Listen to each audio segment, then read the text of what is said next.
Hi, I'm Tiffany Ragozzino. And I'm Jimenez.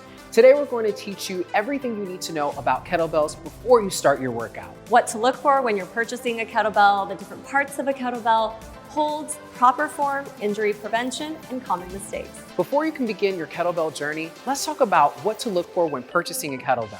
The best kettlebell materials that I would go and look for is powder coated to go and prevent any type of slipping when my hands get sweaty. Totally agree. Of course. And then also a cast iron option. For me, it's because I really focus on hard style. That means strength more than anything else versus a rubberized. Now, if you are at home and training, a rubberized kettlebell is gonna protect any of your floors, your furniture, and you can go and find those through TRX or as well as Amazon.com. Some of my favorite places to buy kettlebells are through Rogue. You can also find them on Amazon, your local Target. Rogue tends to be my favorite because it doesn't have that extra rubber on the bottom. So when I put my kettlebell down, it's super stable. Where do you like to buy them? I love to go to kettlebellkins.com because they're gonna go and have a various array of options that are both gonna be powder coated as well as being the cast iron option that I like to work out with. Let's talk about kettlebell sizes. So if you notice, Lee and I have an array of kettlebell sizes right here next to us. So when you are shopping for a kettlebell, you're gonna notice there's gonna be two numbers usually. You're gonna have a kilogram, so this is 6 kg, and then this has underneath 13 pounds. Now, I will give you a heads up, some of them don't come in kilograms, they might just be in pounds, but I like to have a 6 kg to start out with any of my upper body movements, especially when they're newer and challenging. I wanna work on my technique, so I love having a low weight to work with. And then as I get more advanced and stronger, I'm gonna have some different ones. So here I have a 12 kg as well as a 16 kg. I tend to go heavier on the lower body, so I'm gonna probably use some of the heavier ones, but for the upper body, I like to keep it around 6 and 8 to start out. How about you? I'm definitely more of that hard style strength conditioning type of kettlebell trainer. So as we go through our workouts, you'll notice that I'll have something heavier, normally starting around 16, and I'll normally end off around 32 kilograms. Again, I'm focusing on the quality of my movements, not so much the quantity. So depending on which direction you want to go into, whether it's your more ballistic movement or your grinding movements, is how you can go and choose your kettlebell choices. Know that you want to start somewhere lighter to warm up your body and then slowly progress by going and increasing the increment in weight. Okay, now that you've gotten your kettlebell that works best for you, let's talk about the anatomy of the kettlebell. So this is our base. This is the base of our kettlebell. This is the body of our bell. This is our handle. Lee is holding it from the horns. So when you were holding it with two hands, just like Lee is right here, he's holding it from the horns. He can also hold it from the corner. So now he has one thumb wrapped around, single arm, and this is from the corner. Fun fact, Tiffany, are you ready for this? I love a fun fact. Do you know that kettlebells have been around for thousands of years, and way back when they were used just to go and bear weight in marketplaces in Russia in the 1800s, way before we even started to use them for functional exercise. Hello, functional fitness at its finest. Now let's get a little bit deeper and talk about proper technique by our holding form of our kettlebell. Tiffany's gonna go and demonstrate a few of our ways of going and holding the kettlebell by starting with holding the body of the bell. So this is a good starting place, especially if you're new to kettlebell training. She's gonna have her palms of her hands wrapped around and her elbows are in nice and tight. She feels super duper secure. How do you feel right here? Feel good, awesome. I'm engaged, here we go. She has the base of the bell facing down towards the ground. Now you also have the option to go and do bottoms up. Flip that over for us. And notice that the weight is now resting inside the palm of her hands. It's almost like she's creating a bowl, okay? Beautiful, Tiffany. Your option number 2 from the body of the bell is to go and hold it by the horn. So she's gonna flip it over again. Her hands are wrapped over, and again, she has it bottoms up, or she can flip it with the base down towards the ground. Amazing.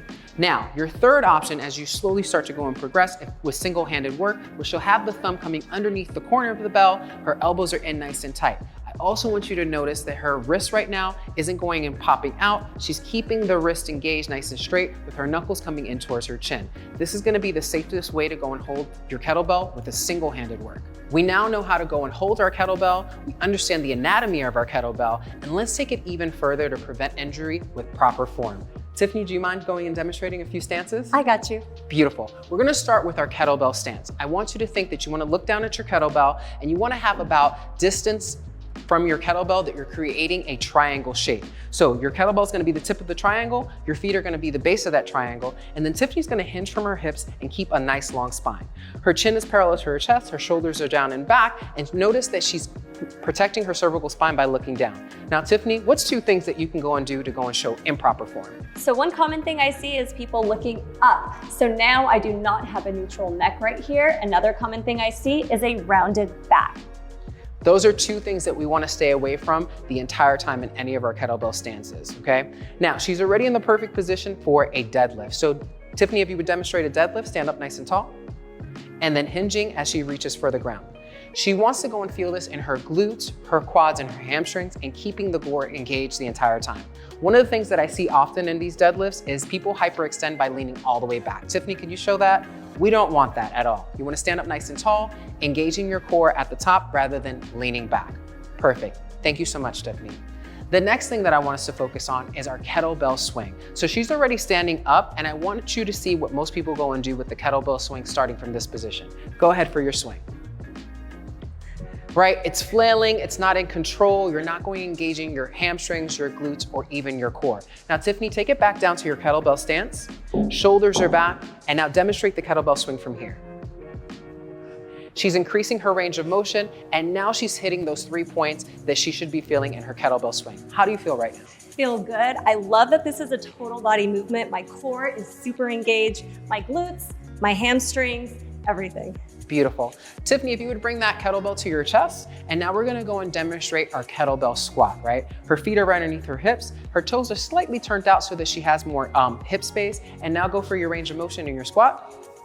Notice that her chest is nice and tall, her belly's off of her thighs, shoulders are down and back, and the elbows are in. Make sure that her core is engaged the entire time. How does this feel? This feels great. And one thing to remember, if your core is not engaged at the bottom, you're probably gonna see a lot of rounding and the kettlebell is going to pull you down. So make sure that upper back is engaged, core is engaged, so that you're nice and upright. Amazing. Thank you so much, Tiffany. Last and final movement is gonna go and be our isometric movement to go and really find those muscle imbalances. We call this our staggered stance. So Tiffany's gonna place 1 foot in front, and then she's gonna step 1 foot diagonally behind her. Notice how she's going and keeping her feet apart, kind of like the 2 railroad tracks that we referred to before, okay? You never wanna feel like you're on a tightrope. The kettlebell is gonna go and be inside of the ankle of the front leg, and then she's gonna reach for it for either 1 hand or 2 hands. Right here in this position already, what can you go and feel engaged? I feel my hamstrings, my glutes, everything's firing up.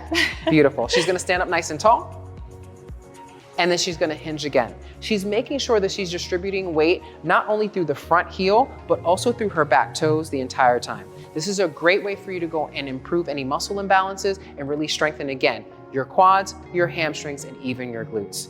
Great job, Tiffany. And those are some options for our proper form when you're working with your kettlebell. Now, one of the questions that I get all the time is, Lee, what is the benefit of working with a kettlebell versus with working out with dumbbells? And it's really, really simple. The moment that you pick up your kettlebell, you're having to go and stabilize your core as well as all your intrinsic muscles. The reason being is that you have the handle on one side and then the weight on the other. When you're working with a dumbbell, your hand is already in the center of 2 weights, and so the weight is already balancing itself. You want to go and dig a little bit deeper and really focus on your core engagement. One of my favorite things about training with a kettlebell compared to other types of workouts is the stability factor. My core is engaged the whole time, shoulder stability, there's so much going on, and I really get to focus in on my stability overall in my body. I couldn't agree more. I feel that the effectiveness of how my body responds to a kettlebell workout versus a dumbbell workout is tenfold. I always like to go and think 100 kettlebell swings versus 100 dumbbell swings, and how my body responds is like nothing else that I've ever seen before. The kettlebell is definitely my go-to. Let's talk about some common mistakes we see when people use kettlebells and how to avoid them. So one of the #1 things I see is the kettlebell swing being done as a squat. So Lee is gonna show us incorrect form for that. So he's gonna do a kettlebell swing, but he's gonna be squatting. So this is what we want to avoid, because our kettlebell swing is not a squat movement, it is a hinge. So Lee is gonna show us how to properly do it, take out the squat and include the hinge. So he is hinging at the hips. Good, bringing that up. So Be super careful with this one. It's probably the one I see the most. I have It to is agree. not a squat. Not a squat. It is a hinge, friends. 1000%. The second thing that I normally go and see is how people focus on their holds, okay? So let's talk about that single arm hold. So she's gonna go and bring that over to her chest. And the very first thing that I see is wrist is out, and also it's out by your shoulder. That's a big, big no-no. You wanna bring your thumb towards your chest and start to go and fix your wrist so that your knuckles are right underneath your chest. That's gonna go and activate your wrist as well as your forearm and protect any potential shoulder impingements or injuries. Focus on your swing, focus on your single arm hold, make sure that you have that nice and close to your chest, and don't let your wrist fall out. Another common mistake is how people go and hold their kettlebell. So let's talk about that single arm front rack. So one of the things that people do is that they have it out by their shoulder and then the wrist is out. This can go and create injury as well as shoulder impingement. What you wanna do is you wanna bring your thumb to your chest, elbow into the rib cage, and start to straighten out your wrist so that your knuckles are pointed towards your chin. This is what's gonna go and protect you from any type of shoulder injury and keep you engaged throughout your exercises. Another common mistake we see is overtraining. Lee, how do you feel about overtraining? So I am 1000% guilty of overtraining. Me too. I train for marathons, I do different type of athletic competitions, and there's just times where my body just says enough is enough. So my rule of thumb is 3 days of training, 1 day off. Because although we work out hard, we have to recover even harder in order to go and see any type of improvement in our performance, as well as in our endurance or in our athleticism. And something else to think about is listening to your body. So if you were like, I want to do a lower body workout today, but you are so sore and you can barely walk like baby giraffe, maybe leg day isn't for you today. Maybe you switch it to upper body, you focus on something else. So really listen and check in with your body before you start your workout. That's everything you need to know before you start your kettlebell workout. I'm Tiffany Ragozzino. And I'm Lee Jimenez. And now that you're armed with all this fantastic kettlebell knowledge,